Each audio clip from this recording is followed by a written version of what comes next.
Good news, my right-wing friends. You've got some more product to consume from the right. Hi, I'm Scott Ott with Bill Whittle and Stephen Green, and this show is called Right Angle.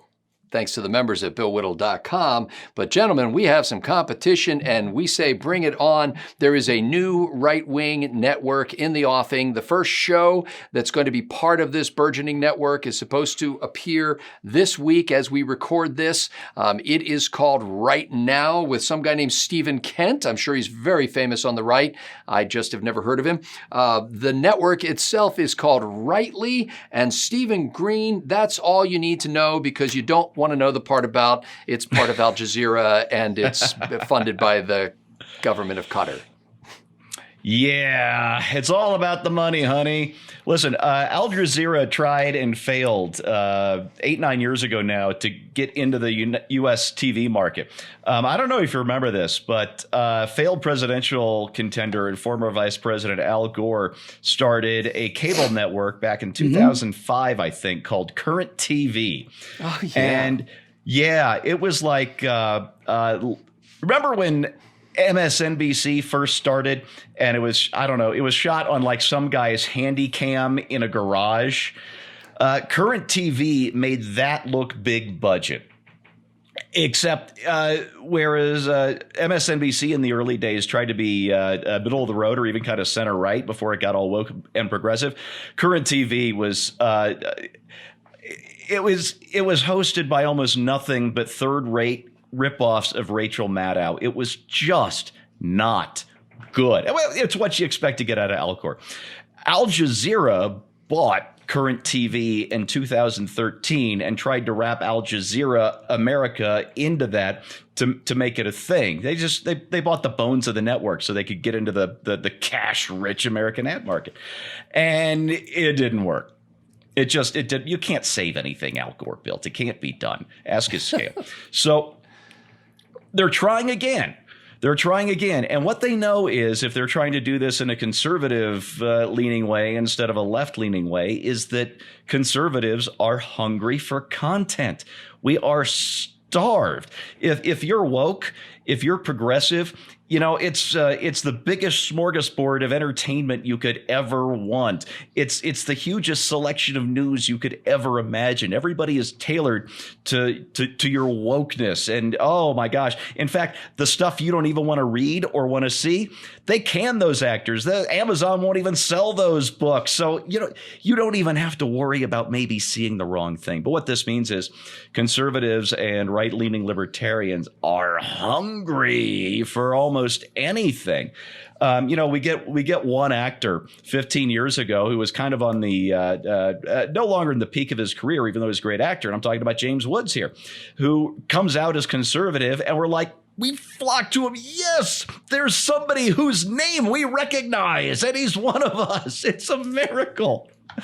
And now we've got Gina Carano too. And so, yeah, we're hungry for this. And Al Jazeera, if I had to imagine, wants to exploit that. There are more sinister things potentialities that I think Bill's going to get into.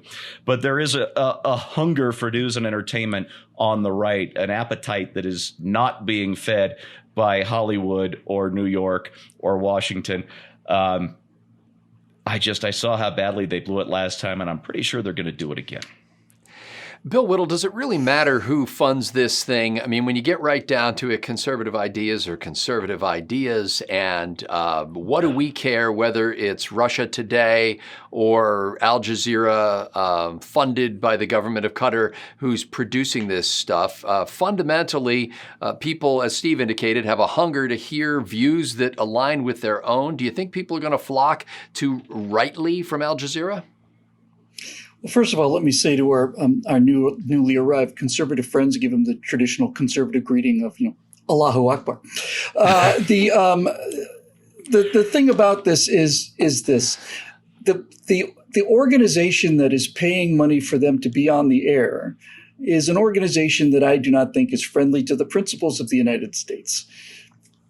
I just put it that simply.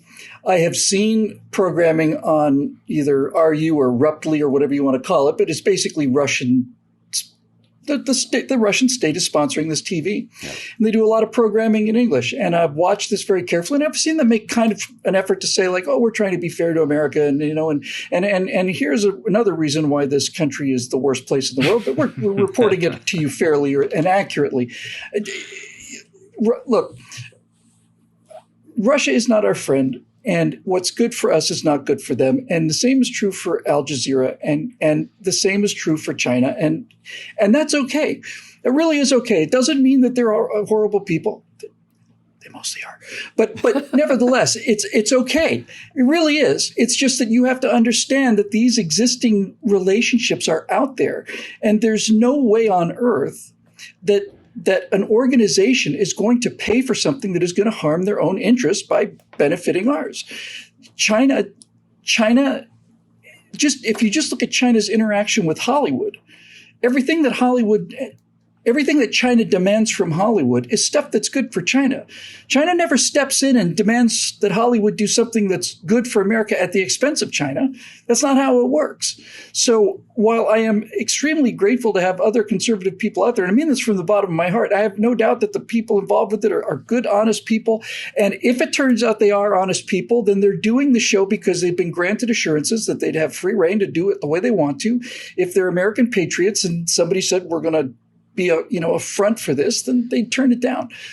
But my concern is that I don't see any possible explanation for why people who see the United States of America as the great Satan would be doing a show that was in the interest of the great Satan.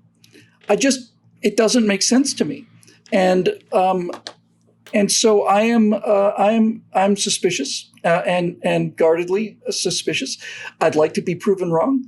And my main concern is that many times what we'll see is this kind of Trojan horse thing where the plan is to produce something that looks like it's attractive to conservatives, knowing full well that we're going to start tacking to the left as time goes on. But with all of that said, this is just speculation. It'd be really nice if it were true. It's not inconceivable. I just haven't seen it happen yet. That's all. For some reason, this reminded me of an old Christmas movie called Scrooged with Bill Murray.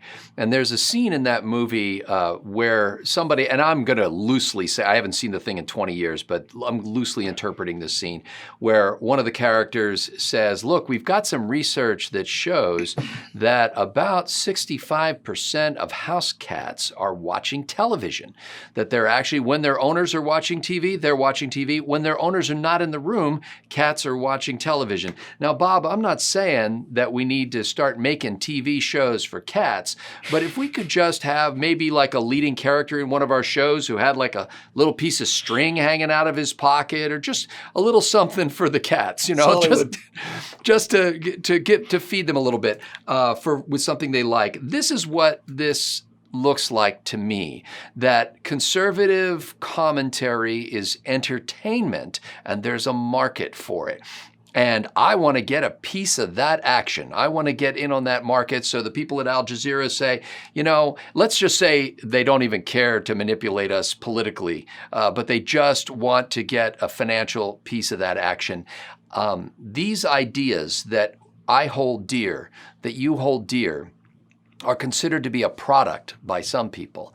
And in fact, you are considered to be a product by some people that can be manipulated and then can be sold. And your attention to people talking about things that you already believe and agree with is something that is a viable business model for them.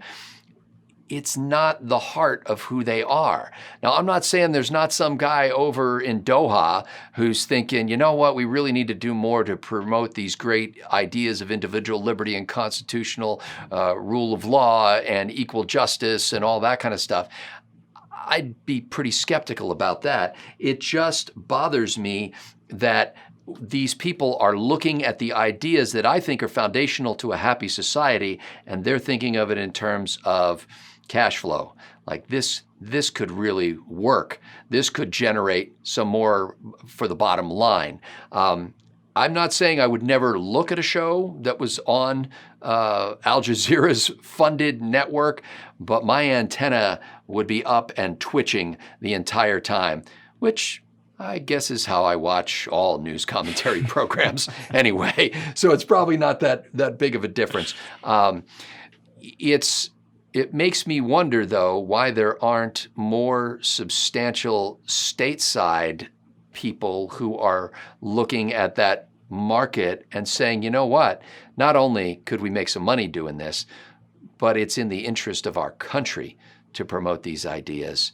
Let's do it even if we can't make money doing it. For Bill Whittle and Stephen Green, I'm Scott Ott. Thanks to the members at BillWhittle.com for making this possible.